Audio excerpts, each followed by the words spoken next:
के लोगों को अवसर ज़्यादा मिल जाते हैं। इसी विषय को आजकल हास परिहास के रूप में लोग करने लगते हैं, वो ठीक मानते हैं आप? जैसे कभी अवार्ड फंक्शन में हमने देखा कि लोग उस चीज़ को लेके हास परिहास करें। Do you find this? किस चीज़ को लेके? क्या कहते हैं शब्द? नेपोटिज्म। हाँ, देखिए मैं आपको ये बात बिल्कुल बता दूं कि ये दो बंदे तो आपके सामने बैठे हैं 40 साल से, जो किसी भी फिल्म फैमिली के नहीं थे।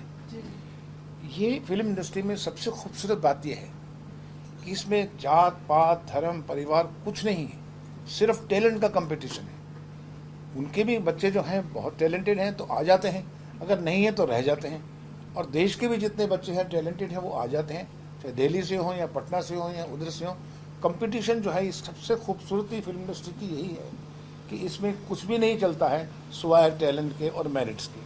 मैं भी एक बात ऐड करना चाहूँगी कि जब हमने व्हिस्लिंग वुड्स का सोचा, एक विजन बनाया कि व्हिस्लिंग वुड्स खोलना क्यों है हमें, तो तब पापा ने यही कहा था कि जब मैं आया था व्हिस्लिंग बॉम्बे में, मुंबई में कोई प्लेटफॉर्म नहीं था हमारे जैसे लोगों के लिए। तो व्हिस्लिंग वुड्स का आना एक बहुत बड़ी बात है, एक बहुत बड़ी स्टेटमेंट है, क्योंकि हम उन बच्चों को भी प्लेटफॉर्म दे रहे हैं, उन बच्चों को भी जो आप गॉड फादर कहते हैं इंडस्ट्री में, उनको व्हिस्लिंग वुड्स का प्लेटफॉर्म मिल रहा है जिससे वो आगे बढ़ सकते हैं। तो हमारे बहुत सारे स्टूडेंट्स बहुत अच्छा कर रहे हैं और बड़े बड़े कंपनीज के साथ काम कर रहे हैं, उनको चांसेस मिल रहे हैं और सब साथ में मिलकर काम कर रहे हैं। तो मुझे ऐसा लगता नहीं है कि ऐसा कुछ बहुत ज़्यादा है, बढ़ाया जा रहा है। But I feel whistling woods का एक एडवांटेज ये है कि हम उन बच्चों को प्लेटफॉर्म दे सकते हैं जिनका कोई फिल्म कनेक्शन नहीं और है, इंडस्ट्री से कनेक्ट रहता है उनको। जी। Whole industry come here and teach them. तो फिल्म इंडस्ट्री के जितने भी वेटरन हैं, एक्सपर्ट्स हैं, और बच्चों का कनेक्ट रहता है। और ये बच्चे सब भारत से आए हुए हैं और फिल्म वालों के भी बच्चे हैं। आप ये फिल्म के परिवार के हों तो बहुत अच्छी बात है, क्योंकि उन बच्चों की ट्रेनिंग थोड़ी जल्दी हो जाती है। वो 10 साल में ही सीख लेते हैं अपने माँ बाप से एक अच्छी बातें, अच्छे गुण। ये उनके पास प्लस पॉइंट तो ज़रूर है, लेकिन आखिर में जो ठहरते हैं वो कंपटीशन में ही ठहरते हैं।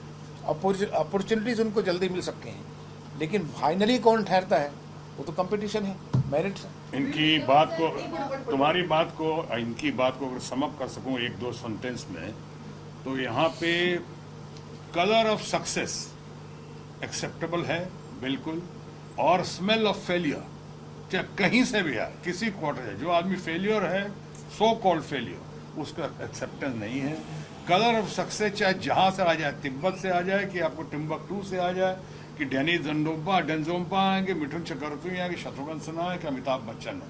अगर इनकी कहानी में सक्सेस लगता है तो परिवार से आए, कि परिवार, हालांकि हम लोग परिवार से नहीं आए हैं कोई, लेकिन आए हैं नहीं है वो मैटर नहीं करता। अंतुगत में टैलेंट बोलता है, जो कह रहे हैं टैलेंट। पर इस चीज को मजाक बना देना होता कि कोई अरे मजाक तो आप लोग फिल्म इंडस्ट्री को, मजाक तो आप लोग फिल्म इंडस्ट्री को बॉलीवुड करके मजाक बनाया हुआ। मजाक सबसे पहले तो आपने किया इसको बॉलीवुड का नाम।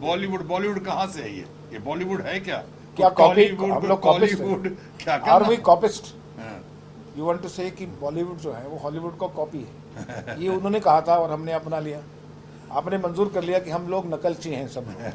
हमारे हिंदुस्तानी कल्चर कुछ नहीं है, हिंदुस्तानी फिल्में नहीं बनाते हम लोग, हिंदी फिल्में नहीं बनाते, उनकी कॉपी करते हैं और बड़े फख्र से कहते हैं कि ये बॉलीवुड है।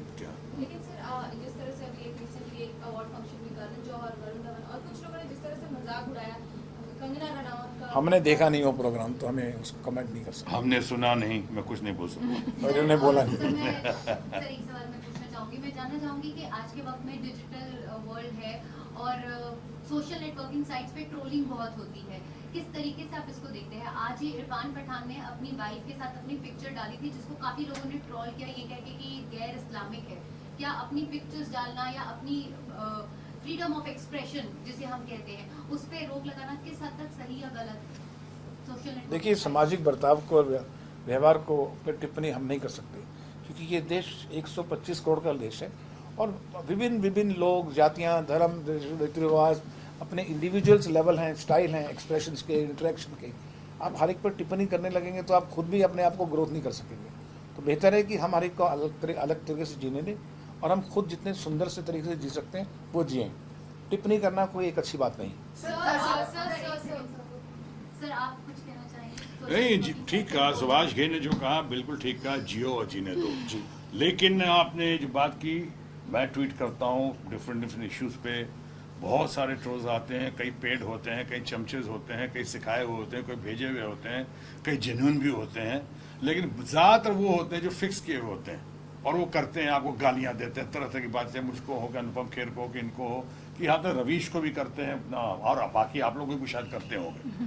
तो लेकिन बेस्ट तरीका इसका यही है कि वो जो आपको गालियां दे रहे हैं उसको पढ़ो ही मत, देखो ही मत, हो सके तो उसको ब्लॉक करते जाओ और आगे बढ़ते जाओ।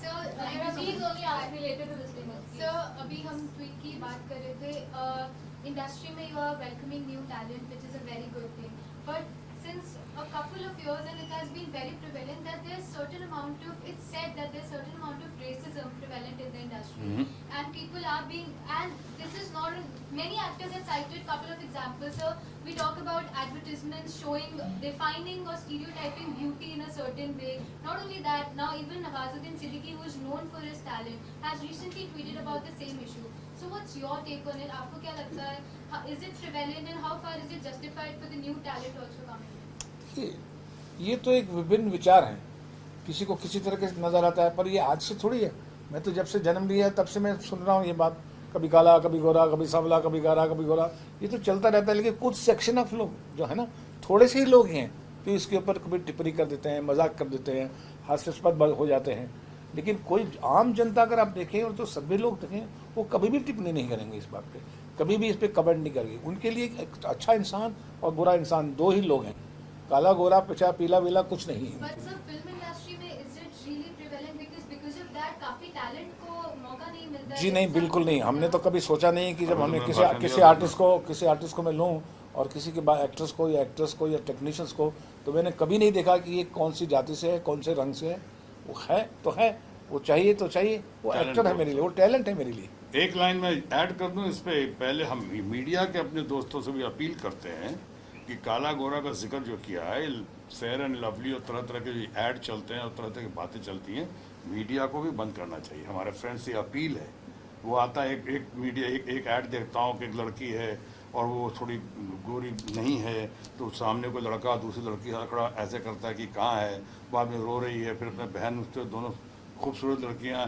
अब इस तरह का ऐड नहीं आना चाहिए, आप डिमोरलाइज करता है, ये गलत संदेश देता है। इसे सब मीडिया से भी अपील करते हैं, ऐसा मत कीजिए। और फिल्मों में जो सुभाष गिर ने कहा, बिल्कुल ठीक कहा, यहाँ पे अगर आप अच्छा कर रहे हैं तो आप नसरुद्दीन शाह भी चलेंगे, ओम पुरी भी चलेंगे, शत्रुघ्न सिन्हा भी चलेंगे, अमिताभ बच्चन भी चलेंगे। मैं तो अमिताभ बच्चन के स्ट्रगल डेज का दोस्त हूँ, हम लोग सब हैं। हम देखते थे तो क्या क्या कहते थे उनके बारे में, या मेरे बारे में क्या क्या कहते थे। डैनी डेंजोम्बा भी चलेगा, अगर आपका टैलेंट है, वो जो हमने कहा कलर ऑफ सक्सेस है, तो सब आपको सर आंखों में बिठाएंगे। सर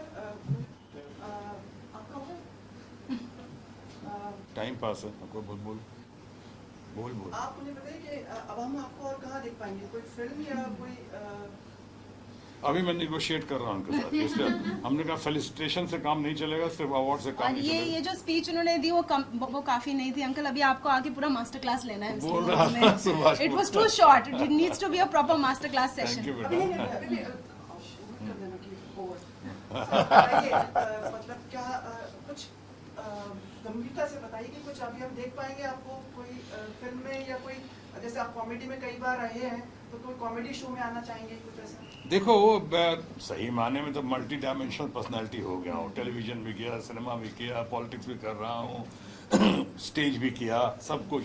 लेकिन इसके लिए समय भी चाहिए, समय की मर्यादा का ध्यान रखना पड़ेगा। अभी क्या क्या कर रहा हूँ, कितना और बहुत कुछ करना बाकी है, कितने पेंडिंग है इश्यूज, ये करके। लेकिन उसके बावजूद अगर कोई बहुत बढ़िया सब्जेक्ट या जो मेरे स्टेचर को befitting my stature, my position, my age, my image, उसके करते हुए उसके दायरे में आया, तो क्यों नहीं। हम लोग सब दोस्त हैं और हम लोग को सब एक दूसरे की चाहत है, सब पसंद करते हैं एक दूसरे को, मौका आया तो जरूर करेंगे। क्योंकि आप जिस ऊंचाई पे पहुंच गए हैं, उस ऊंचाई का तो ख्याल रखना पड़ेगा ना। बिल्कुल। उसी ऊंचाई के स्तर पर कोई चीज है तभी करेंगे, आप सिर्फ कर सकते हैं सर उनके साथ ऊंचाई का आप लोगों के लिए? क्यों नहीं, हम तो दोस्त हैं। जब भी उस ऊंचाई की चीज मिलेगी तो जरूर मैं इनके पास जाऊंगा, इनसे डेट मांगूंगा। अंतिम सवाल पूछूं उससे पहले एक सवाल, आपकी बेटी भी बहुत अच्छा करी एंड आपके sons, any words for three of them, क्या मतलब उनके लिए आपकी भावनाएं हैं इसमें? आप मैं समझता हूँ कि मैं काश कि आप अंदर होते वहाँ पे, जब मैं स्पीच में कह रहा था, उनके लिए क्यों, अपने बच्चों के लिए भी, तमाम न्यू कमर्स के लिए मैं मंत्र हमेशा उच्चारण करता हूँ कि इस दुनिया में प्रतिस्पर्धा की इस दौड़ में, in this competitive world, prove yourself better than the best. In case you are unable to prove yourself better than the best, then prove yourself different from the rest. अपने आप को सबसे बढ़िया साबित करके दिखाओ प्रतिस्पर्धा की दौड़ में, और अगर नहीं साबित कर सकते हो तो अपने आप को सबसे अलग साबित करके दिखाओ, मंजिल मिलेगी। मिस सोनाक्षी के करियर से आप संतुष्ट हैं जिस तरह से चल रहा है? देखो, आर्ट एंड कल्चर में, शो बिजनेस में, फिल्मों में, आर्ट एंड कल्चर में कोई आखिरी घड़ी नहीं होती। जैसे पॉलिटिक्स के कैलेंडर में कोई आखिरी तारीख नहीं होती, उसी तरह से आर्ट एंड कल्चर में कोई आखिरी घड़ी नहीं होती। अब उसमें अभी जो कर रहे हैं लगता और से अच्छा कर रहे हैं। हम लोग भी काम करते हैं, सुभाष घई इतने बड़े डायरेक्टर हैं, इतने मंजे हुए हैं, फिर भी इनको लगता होगा आई विश इससे थोड़ा और अच्छा होता, ये कर देते हैं। हम भी आज तक कोई काम करते, मुझे लगता है ना ये ठीक नहीं किया, ऐसे करना चाहिए था, और अच्छा करना है। तो वो जब तक ललक आपके अंदर नहीं रहेगी, वो कसक नहीं रहेगी, तो आपके अंदर का कलाकार जो है वो कुंठित हो जाएगा। इसलिए वो अच्छी बात है। मैं उसके कैरियर से ज़रूर बहुत खुश हूँ कि God has been very kind to her, लेकिन साथ साथ मैं और चाहूँगा, और वो चाहती होंगी खुद भी, कि वो और अच्छा करें और इससे बढ़ के करें। लुटेरा उसकी इतनी अच्छी फिल्म थी, इतना बढ़िया काम किया था, वो सोचती हूँ कि अब मैं अब दूसरी जगह करूँ, लुटेरा से और कीरा से बढ़ के करूँ, चाहे नूर से बढ़ के करूँ, वो तो होती है ख्वाहिश। आपके जीवन में अब खामोश फिल्म तो आ ही चुकी है, कोई फिल्म का भी कोई अनुमति देंगे किसी को? हाँ लाइए ना, अच्छा सब्जेक्ट लाइए, क्यों नहीं, आप लाइए। तो आप ही है सर। आपका बायोपिक पे, वो बायोग्राफी पे, उसके पसंद बात- आपका कोई किरदार निभाए ऐसा? हाँ देखते हैं, कुछ बातें तो चल रही हैं, कुछ लोग इंटरेस्टेड हैं मेरे बायोग्राफी में, बाकी वो बहुत मोटिवेटिंग है और बहुत टर्न्स एंड ट्विस्ट के साथ है, बहुत इंटरेस्टिंग है, ग्रिपिंग है वो, एनीथिंग बट खामोश। यंग एक्टर्स में से कौन आप चाहते हैं आपका किरदार प्ले करे आपकी फिल्म में? अरे बहुत अच्छे हैं। देखो, क्या बोलते हैं, necessity is the mother of invention. जब वक्त आता है अपने आप हो जाता है। आपका लड़का वो भी बहुत अच्छा है, क्या नाम है, रणबीर नाम है उसका, रणबीर कपूर भी अच्छा है, और रणबीर सिंह भी बहुत अच्छा है। सब वो अच्छे लड़के, आज के टैलेंटेड लड़के, हमारे भी अनिल कपूर रहे, गोविंदा रहे, ये सब कितने अच्छे लड़के हैं। अमिताभ बच्चन तो आज तक the best and the latest newcomer अगर कोई तो अमिताभ बच्चन ही है, बहुत अच्छा है। लेकिन उस समय हमारे न्यू कमर्स भी एक से एक हैं। आपने बहुत दिन पहले इनसे सवाल किया था कि पहले और अभी में क्या फ़र्क है, कि पहले की फिल्मों में कमिटमेंट बहुत ज़्यादा था, कमिटमेंट एकदम।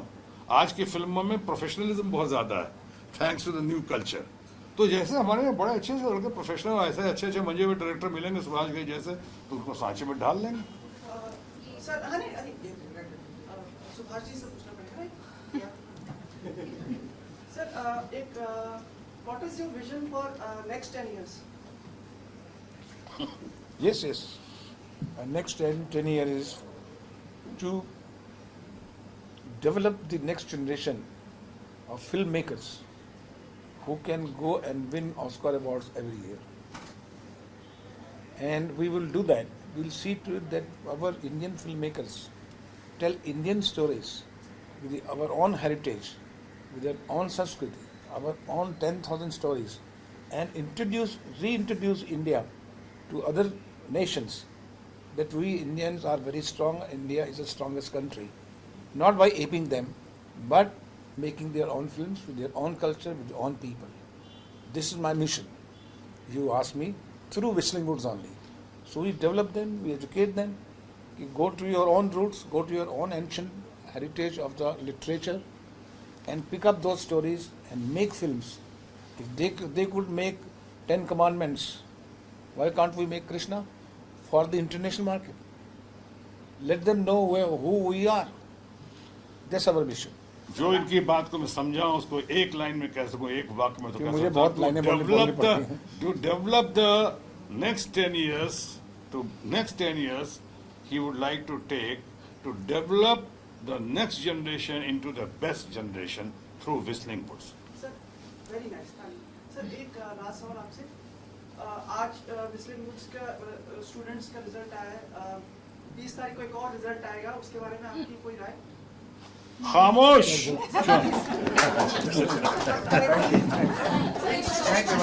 बच्चन साहब के लिए आपने एक बार कहा था कि वो राष्ट्रपति बने देश के, इस बार 20 तारीख बस खामोश। अच्छी बाइट हो जाएगी सर।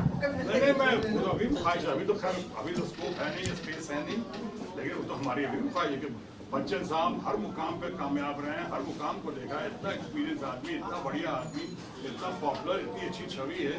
तो अमिताभ बच्चन से मेरी नजर में बढ़िया उम्मीदवार आज नहीं तो कल, कल नहीं तो परसों राष्ट्रपति के तौर पर आपको नहीं देख सकता। और thank you sir. Thank you.